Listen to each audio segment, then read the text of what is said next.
Okay, so good morning once again, and good morning to my two attendees today.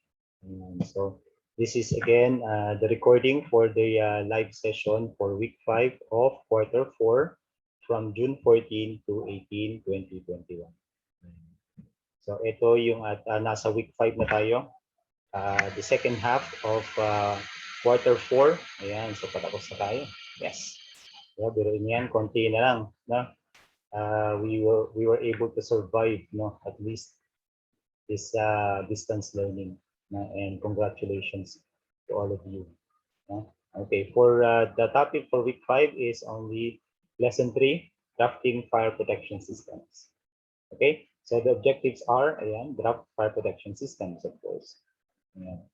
Then ayan yung mga sub objectives, no, or more specific objectives. Then learning activities lang naman is you'll be focusing now this time on lesson 3 from pages 10 to 15. Now, again, additional resources are available here. Now, kung ano kayo, PDF file ang binubuksan ninyo, you can just copy paste this link, then copy this link and paste it on your URL address, na yun lang, nasa ay sa may doon, web address ko yun. Ayan, so paste nyo lang doon, then enter. Ayan, to go visit our private page. Andun na yun sa guide number 27 na yata yun. Ayan, from G27, 28. Okay? Or 26 yata. Not sure. Ayan, basta somewhere along that numbers. Then again, expected outcome, yung mga sasagutan lang naman na simple recall, answer sheets lang ang kailangan, no? As much as possible.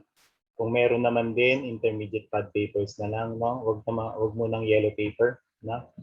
Saka na yung yellow paper pag ano na kayo. Pag college na kayo siguro.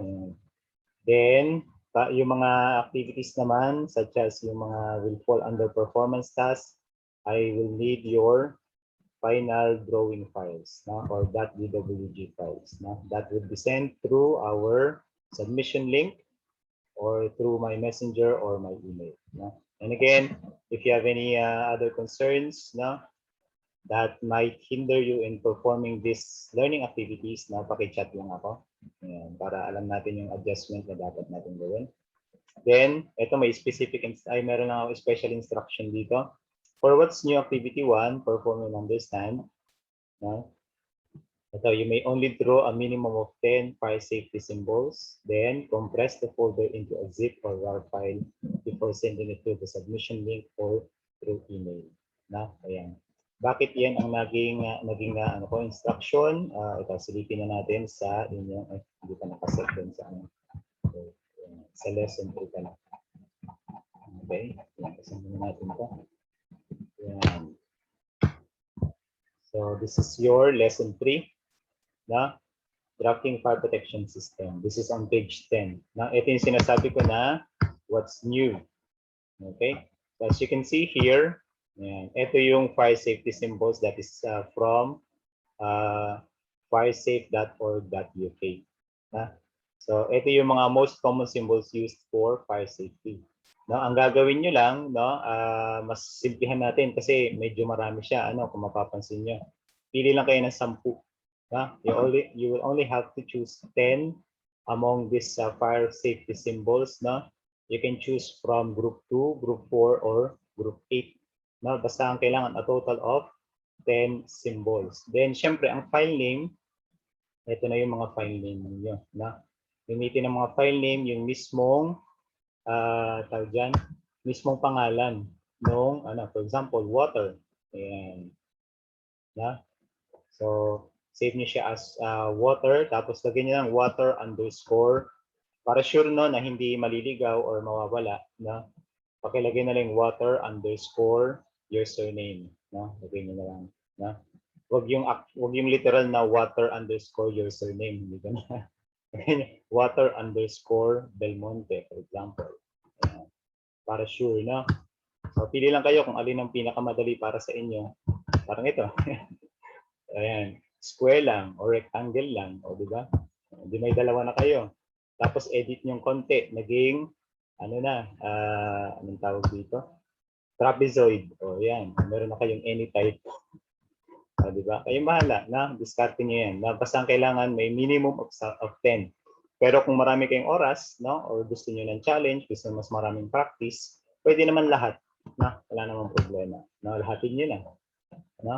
And then again, I have exported this image, no, para hindi na kayo pwede niyo buksan to as an image, no? Mas madali kasing i-handle to as an image para madali niyo rin makopya, no? Na-export ko na yan and I have uploaded this in our private group, no? So, ayan.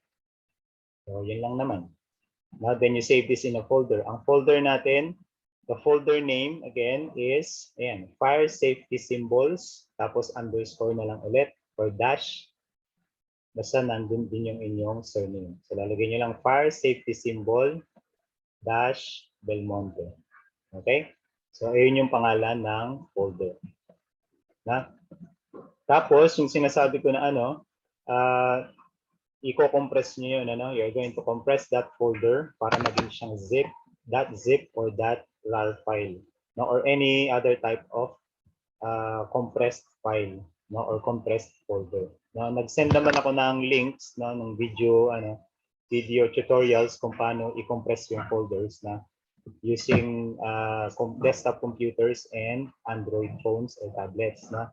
Pag tablet kasi meron lang kayong i-download at i-install na app na para magawa niyo 'yun.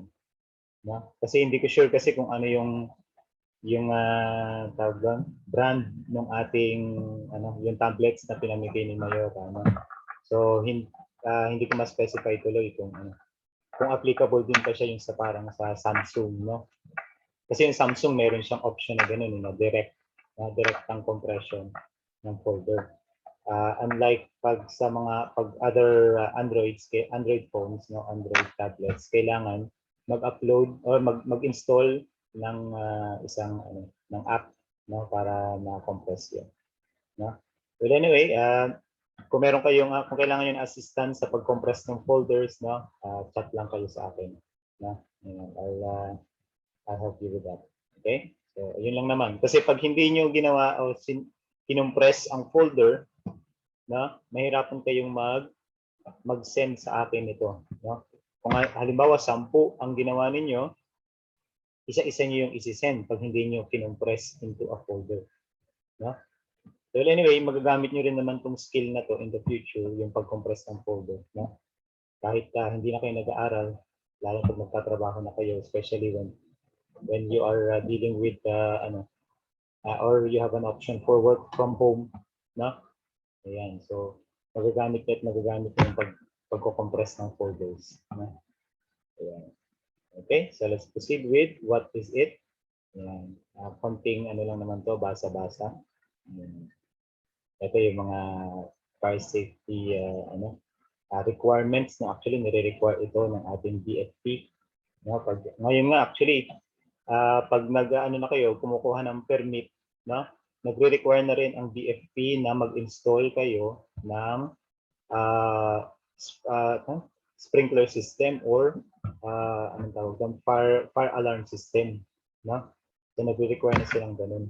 Kaya ayan, so in the future pag nagpatayo na kayo ng bahay, ayan, i-ready niyo na 'yan, no? Kaya importante pa rin na merong fire safety or fire protection system layout, no, para sa inyong mga bahay. Kasama na 'yun actually kasama talaga siya sa complete working drawings, no?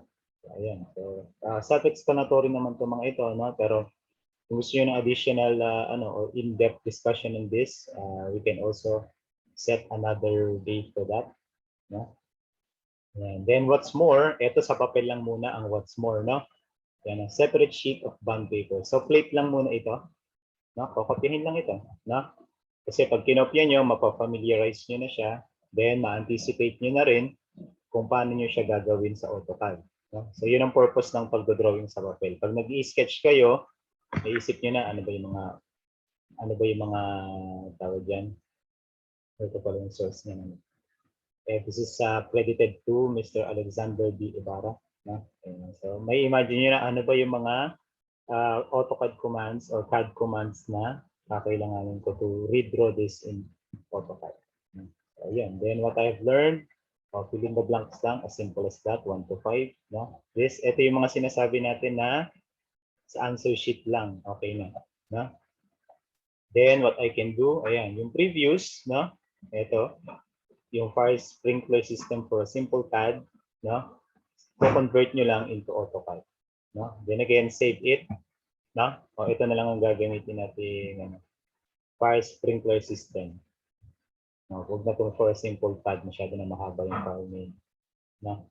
So Q4 underscore fire sprinkler system underscore username. Okay, so yun ang isasend nyo na sa akin through the submission din. Okay, so ito lang, convert nyo lang ito into CAD. So, diba? Ang dali lang, simple lang. Yung lines niya actually, yan, yung walls niya outline na lang. Na? Simple basic lines na lang. Tapos may hagdan dito. No? Para exit siguro ito. This is the elevator. No? Ito yung detail na ginawa niyo sa elevator. No? May note dapat dyan, see details. No? Tapos yung ginawa niyong elevator detail, ayun na yun. No? Kung napansin niyo, dito lang yung bukasan niya o yung entrance and exit. Diba? So, yan. Then, you can now use your symbols here. No? Yung mga ginawa niyong symbol. Kung gusto niyo, kung ano yung gagamitin nyo dito, yun yung i-prioritize nyo sa paggawa dun sa fire safety symbols. Okay? Anyway, ito lang naman yung symbol na ginamit dito. No?